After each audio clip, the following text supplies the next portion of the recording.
하늘이 예비해 준 복된 길, 나의 인생을 이끈 등대불, 나의 일생을 지배한 깊은 뿌리 정서는 절절한 실향민 향수에 다 있다. 진한 그리움 속에 배인 이 산의 아픔과 원통한 해안일 것이다. 일제 강점기 압정에 뒤이은 동족 상잔의 전쟁과 분단, 이런 질곡의 격동기는 내 삶의 초기 경험 세계를 뒤덮고 평생을 따라다니며 몹시도 괴롭혔다. 그중 공산주의 이념의 허구성과 권력의 야만성에 대한 체험은 언제든 몸서리치는 분노로 온 몸 안에서 용암처럼 뜨겁게 끓어올랐다. 그런 격동의 시대가 야기한 가장 크고 안타까운 한은 한반도 강산에 찾아오신 참부모님, 우리 참아버님 중심한 출발 섭리의 좌절과 그에 따른 무고한 고난에 있다. 돌이켜보면 그 웅대한 영광의 재림 역사를 위한 하늘의 준비 기반은 이 땅에 온전하게 마련되어 있었다. 특히 참 아버님 친가인 우리 문씨 집안과 외가인 충모님 집안에 걸친 안팎의 준비 요건은 매우 정교하고 치밀했고, 그것은 나라 기반까지 일시에 연계할 수 있도록 훌륭하게 짜여 있었다. 하늘이 만반의 준비를 다 하시는데, 수고로운 6천년 섭리사의 결실로서 하나님께서 재림 메시아를 이 땅에 보내실 때 아무 집안에나 준비 없이 보내실 리는 만무하다. 그런 관점에서 우리 문씨 가문을 살펴보면 확신이 가는 면이 많다. 이런 사실을 발굴하고 연구해 참 아버님을 증거하는데 나의 정은이 도움되기를 바랄 뿐이다. 남다른 충의의 전통과 정신, 후덕한 덕성의 가풍, 예언자적 영능의 내력, 건세 가게 어른들의 선한 천품과 출중한 기질, 신체 조건 등 혈통적 내력에서 분석할 부분이 많다. 그중 근본적인 준비를 하신 분이 바로 충모님이라는 사실을 나는 여기에서 분명하게 밝히고 싶었다. 충모님이 참 아버님을 잉태하신 때가 섭리역사 희망의 출발점이었고, 모든 재창조 역사가 거기에서 뻗어나왔다는 것을 새롭게 인식했으면 좋겠다.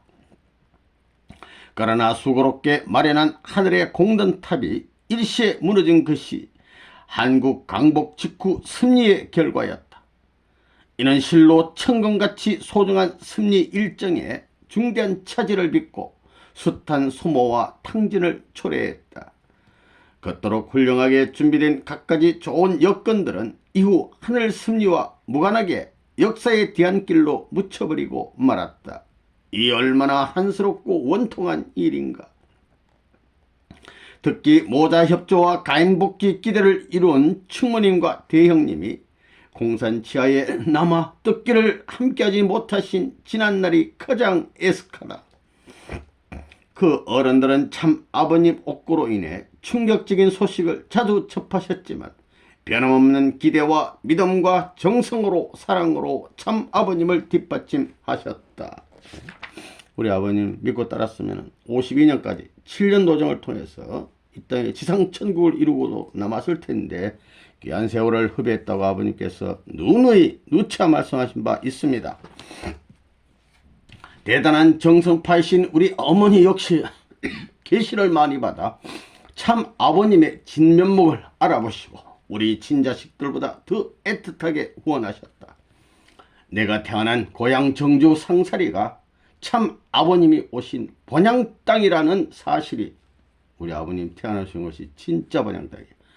내게 얼마나 복되고 영광스러운지 모른다. 게다가 내가 그분의 사촌 동생이라는 인연으로 태어나 한 울타리 안에서 함께 자랐다는 사실은 형언할 수 없이 감사한 일이다. 이는 내 개인의 생에 있어서 가장 큰 긍지요 자부심으로 자리에 있다.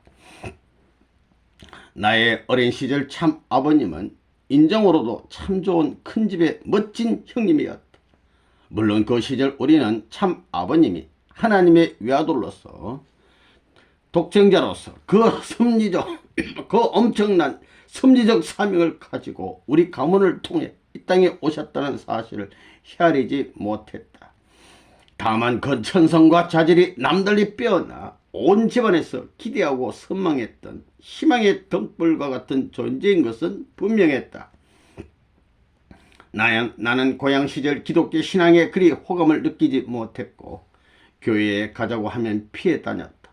그런데도 하나님은 내 생의 결정적 위기마다 나를 친히 가호하시는 은사를 베푸시어 나로 하여금 그 품 안을 떠나지 못하도록 철저하게 인도하셨다. 앞서 언급했듯이 1950년 전쟁 발발 직전 인민군 징집을 기피하고 고향의 산골에서 숨어 지내면서부터 위기를 많이 넘겼다. 유엔군이 들어오면서 지환대 활동을 하던 중 중공군과 맞서 싸우다가 10월에 고향을 떠나왔다. 국군 포로병이 되어 우여곡절 끝에 부산까지 내려온 뒤 가야 포로 수용소와 거제 포로 수용소에 갇혀 온갖 곤욕을 치렀다. 1953년 6월 거제에서 마산 포로 수용소로 옮겼다가 그달 국군의 도움으로 탈출해 부산을 거쳐 8월 초순 형님들이 계신다는 덕적도 섬으로 올라갔다. 그런 과정에서 극난한 생사의 고개를 수없이 넘고 넘었다. 하나님이 나를 살려주셨다고 생각할 수밖에 없는 기적같은 일이 많았다. 우리 아버님을 조금이라도 닮는 그런 고생의 길을 걸어오신 것 같습니다. 억울한 수용소 세월마저도 하늘이 나를 살리려고 가둬둔 것 같았다. 그런 배후에는 참 아버님의 천운이 함께 하신 것이 분명하다. 하나님과 참 아버님이 돕고 선한 영계가 돕는 게 그게 천운이야. 나는 일찍이 차상순 목사가 고향집에 찾아와 참 아버님을 하나님의 아들로 정간 장면이 가슴 깊이 새겨져 있다. 이때부터 통일교시 쉽고요. 그 장면을 되새기며 나도 모르게 기도를 많이 했다. 그때마다 꿈속에 참 아버님이 여러 번 보였다. 그런 기도와 체험들이 바로 하늘이 나를 동정하실 조건이 되었다고 생각한다. 수많은 이산 가족이 생긴 그 혼란기에 부산에서 고향 사람을 만나 형님들 소식을 듣고 문갑도로 올라가 삼형제가 제외한 것은 기적이었다. 기적. 문갑도에서 혼인한 아내가 큰아들 산달에, 그러니까 아기가 이제 태어나는 달 마지막 달에 사기에 들려 생명이 위태롭게 되자 우리 큰집 형님을 재림주 구세주로 보내주셨다면 우리 집사람을 좀 살려주세요 라는 기도가 절로 나왔다. 저절로 나와 기도가. 그 기도의 응답으로 아내가 기적같이 회복되는 것을 계기로 나는 하나님이 나를 지켜주고 계신다는 믿음이 더욱더 확고해졌다. 그렇던 내가 하나님에 대한 신앙을 굳힌 것은 누구의 전도나 교회 생활을 통해서가 아니다. 오로지 고향 시절부터 품어온 참 아버님에 대한 내면적 믿음의 기준을 조건으로 하늘이 내려주신 은사 체험을 통해 얻은 자발적 확신이었다. 그 일이 있은 지 불과 얼마 지나지 않아 우리는 그간 생사조차 알 수 없었던 참 아버님을 극적으로 제외하게 된 것이다. 아들 살고 나서 얼마 안 있어 곧 이제 아버님 만나 뵙고 돌이켜볼 때 생사지경을 넘는 지난 고난날에 발걸음은 바로 그 한순간을 위한 하늘의 극진한 준비요 인도였다. 모세 노정에서 알 수 있듯이 실현 다음에는 축복. 처음 서울 청파동 본부교회에서 참 아버님을 제외했을 때 들려주신 설교 말씀은 형제의 정 때문에 그립고 보고팠던 일전의 차원을 순식간에 뛰어넘는 크나큰 충격을 안겨줬다. 우리 형님이 이런 분이었구나. 그간 홀로 기도 가운데 암암리에 영적으로 만났던 바로 그 모습이었다. 하나님의 심정에 사무친 뜨거운 통곡의 눈물, 거기에서 폭포수처럼 쏟아지는 철근의 말씀은 내 심령 골수를 쪼개어 깊은 천정의 차원으로 갈라세웠다. 그 뒤로 접한 원리의 이론은 단지 그런 심정적 대편익의 의미를 확인시켜주는 부수적 설명에 불과했다. 심정적으로 충분히 깨닫고 느끼고 원리로 뒷받침하고 그 뜨겁고 절절한 피눈물 속에 서린 하늘의 깊은 사형과 사정, 그것을 풀어드리기 위해 몸부림치시는 참 아버님의 모습 자체가 이후에 내 삶을 지배하며 향도하는 표대요 등대불이 되었다.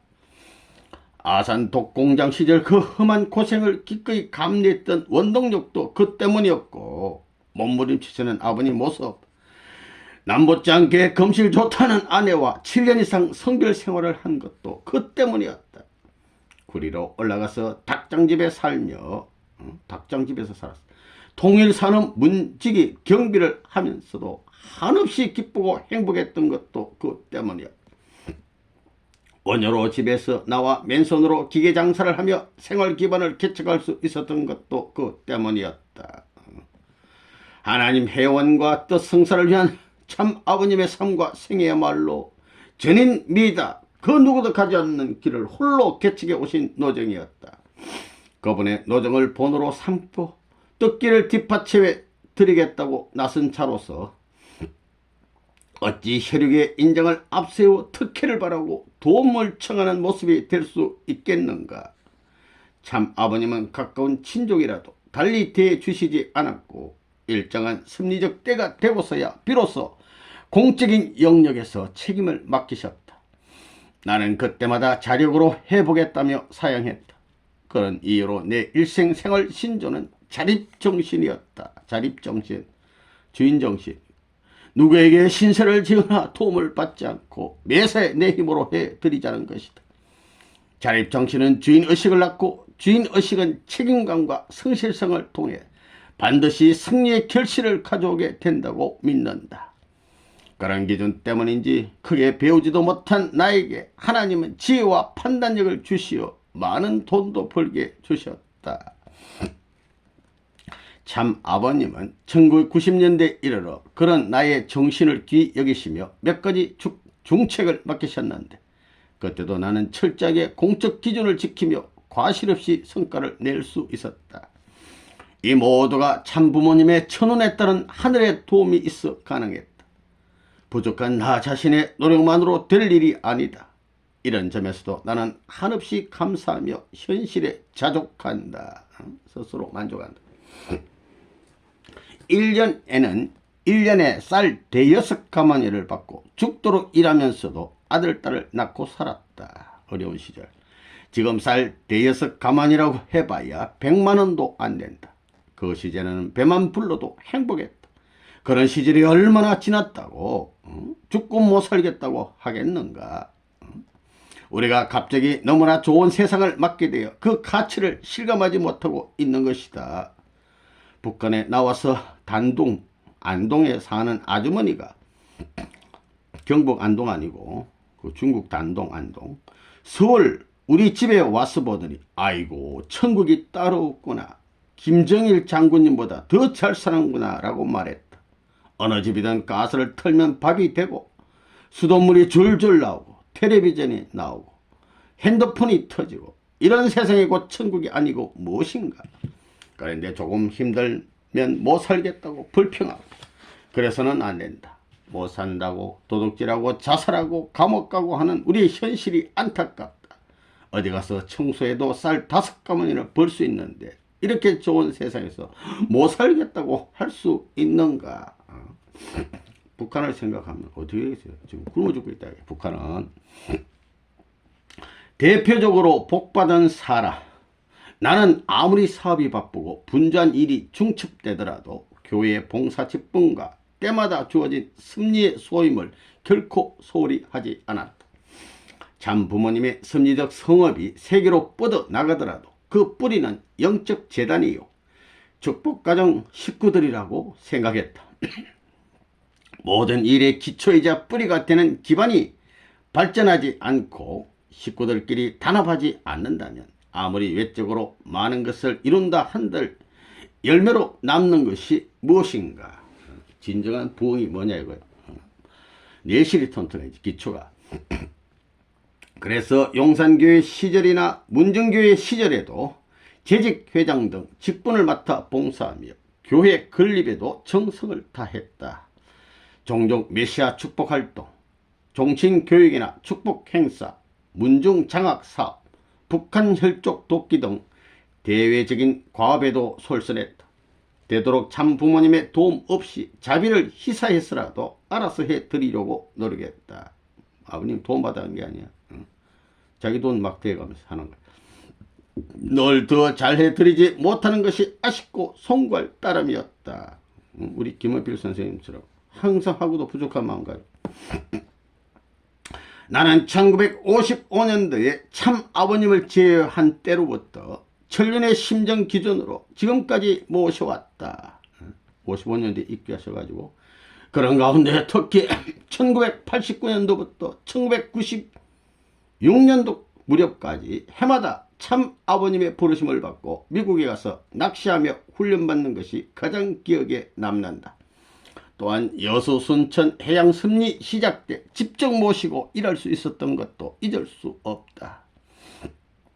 이런 때는 고향 시절에 관한 깊은 정담도 격이 없이 많이 나눠주시며 애틋한 사랑을 주셨다.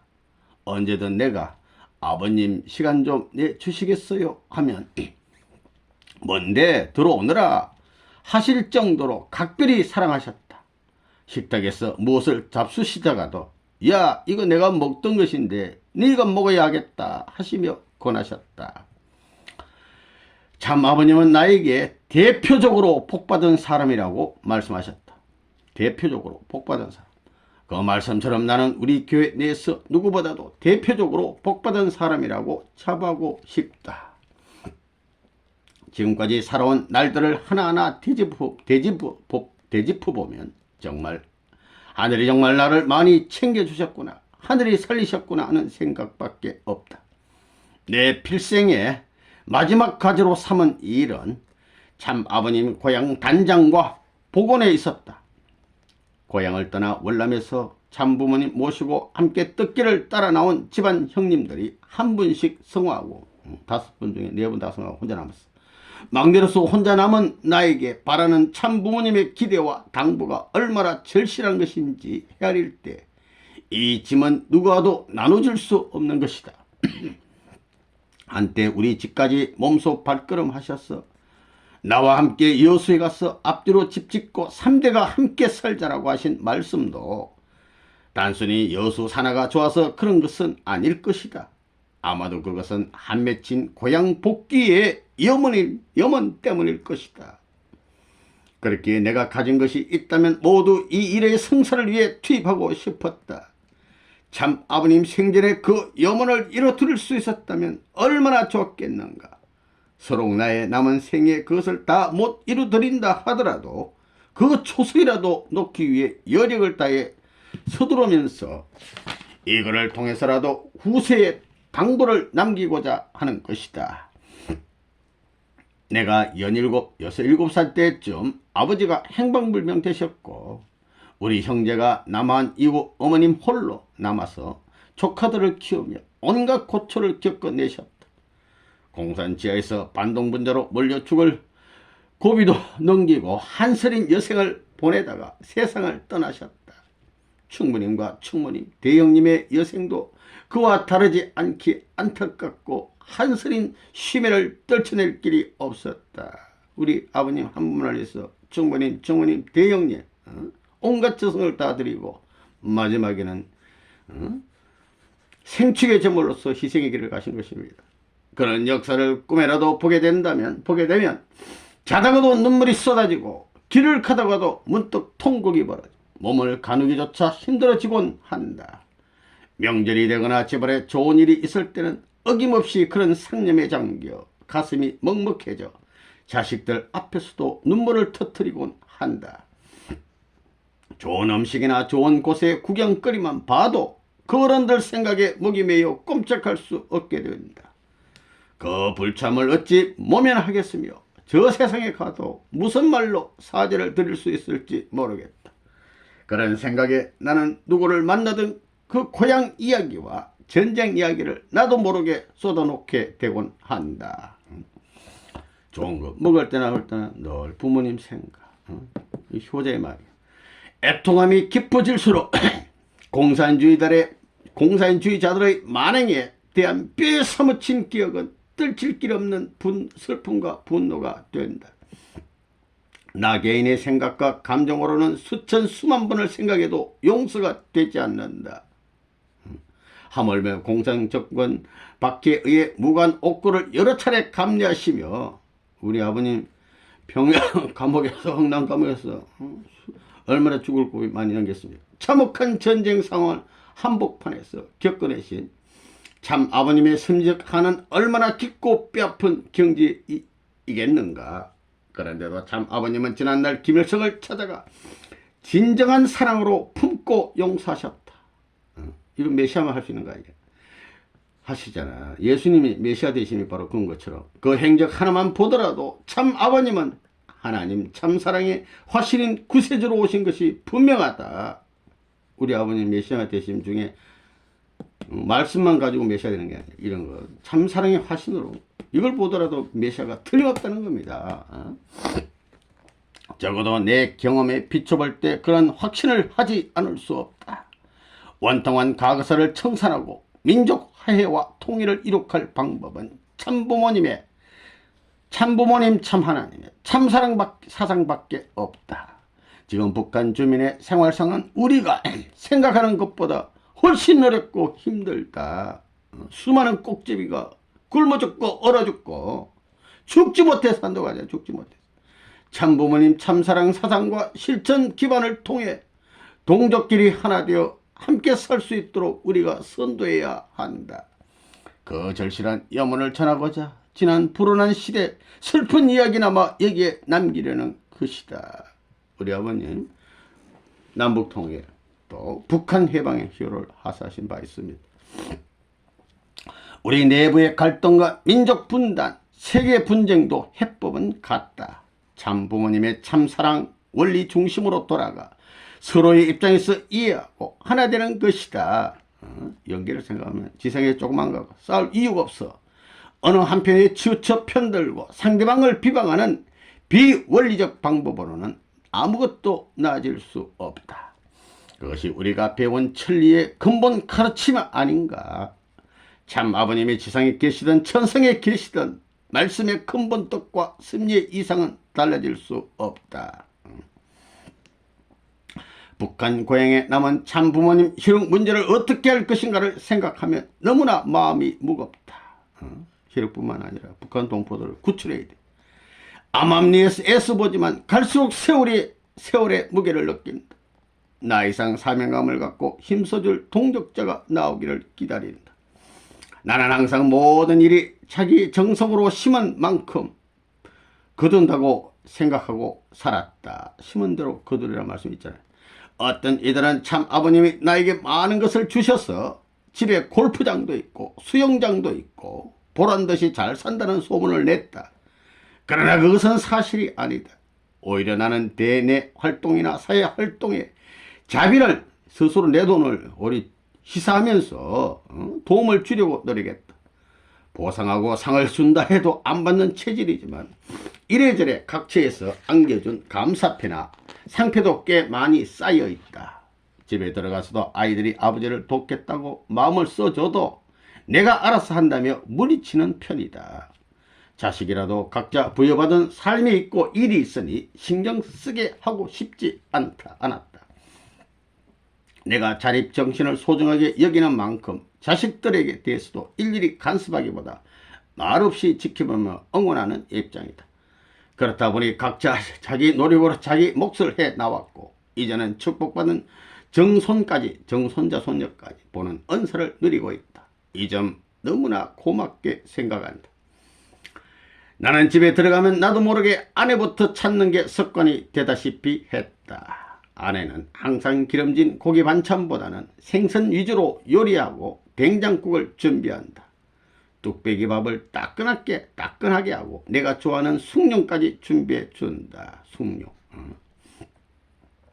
아내인 사모님의 정성으로 건강하신 거예요. 그래서 회사 생활할 때도 되도록 집에 와서 식사하려 했다. 그런 내조 덕에 오랫동안 건강을 유지했다. 골프도 뒤늦게 아내의 관건에 의해 시작했다가 요즘은 꽤 치는 실력이 됐다. 내 성격이 다소 급한 면이 있는데도 아내는 아랑곳 없이 지혜롭게 잘 맞춰준다. 좀 뭐 이상하게 성질 좀 해더라도 잘 맞춰주면 안 싸우는 거야. 그래서 다툼 없이 서로를 존중하며 애틋한 정으로 잘 살아나왔다. 아내가 시장에 갔다가 늦기라도 하면 나는 기다리지 못하고 찾으러 나간다. 외출이라도 하면 가능한 데려다 주고 마중도 나가고 그런다. 아내가 하루라도 집을 비우면 온 집안이 텅 빈 느낌이 든다 말이야. 아이들이 그런 우리를 보고 인고 부부라고 말한다. 이 또한 고맙고 감사하다. 시집장가 다 가고 나면 사모님밖에 남은 사람 없잖아. 평소 동네 나가더라도 아이들을 보면 손주처럼 여겨 예뻐해주고 시장에 나가도 주민들과 정답게 지내려고 하는 편이다. 누구를 만나든 이야기 듣는 것을 좋아해서 평소 말수가 없는 편이라는 소리도 듣지만 꼭 그런 것만도 아니다. 참부모님이 삶으로 본보이신 위하는 생활 원리를 누구보다 솔선해서 실천하려는 평소 노력의 결실이 내 생에 가장 소중한 자산으로 남았다고 생각한다. 그 모든 인연에 대한 감사함을 가슴에 안고 일일이 되새기며 살려 한다. 모든 게 감사해요. 오랜 세월 고생도 하고 죽을 고비도 넘으며 살아남은 암울하고 척박한 시절을 돌이켜보면 지금 생활은 글자 그대로 천국 생활이라고 말할 수밖에 없다. 내가 고향을 떠나올 때 참 아버님을 다시 뵙고 이런 자리까지 올라올 것을 상상이나 했겠는가. 태산을 넘으면 평지가 나오듯이 나는 굽이굽이 어려운 고비를 아무것도 모르고 넘어왔다. 태산을 넘어서 도착한 평화스러운 세계에서 참 부모님의 귀한 사랑을 받으며 살아왔다. 그래서 어려운 일이 닥쳐올 때는 피하지 않고 담대하게 밀고 나갈 수 있다. 하늘이 예배해 주신 복된 길을 큰 탈 없이 따라 나올 수 있었던 것은 오로지 감사하며 남은 날들도 자족하며 살아갈 것이다. 영원한 생애가 기다리고 있어. 지상생활 하루하루 감사하면서 사는 겁니다. 나의 이름 석자를 기억하며 이 시대를 함께한 모든 분들께 이 소담한 글이나마 작은 선물로 드려 고만 뜻과 사랑을 전하고 싶다. 할렐루야. 아주